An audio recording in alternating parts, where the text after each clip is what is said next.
Kredit öhdəliklərinin yerinə yetirilməsi vaxtı aylıq ödənişlərin hissə-hissə edilməsi məsələsi bir çox vətəndaşı maraqlandırır.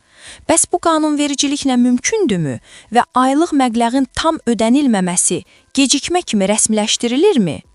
Millətin Səsi.info məlumat verir ki, mövzu ilə bağlı Konkret.az-a açıqlama verən iqtisadçı ekspert Əkrəm Həsənovun sözlərinə görə, kreditin ödəniş qaydası tərəflər arasında bağlanan müqavilə və ya ödəniş qrafiki ilə müəyyən edilir.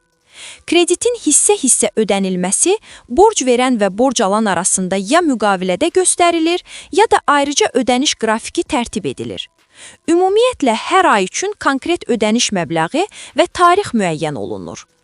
Ekspertin sözlərinə görə, aylıq ödənişin hissə-hissə edilməsi yalnız müəyyən edilmiş tarixədək mümkündür. Məsələn, müqavilədə göstərilib ki, borc alan hər ayın 15-nədək ödəniş etməlidir.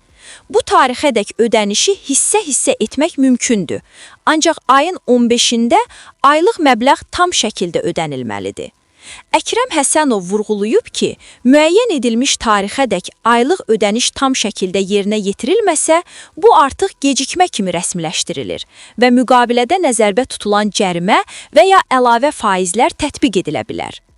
Beləliklə, kreditin aylıq ödənişini hissə-hissə etmək qanunvericilik baxımından qadağan deyil, ancaq bu yalnız müqavilədə göstərilən son tarixədək mümkündür.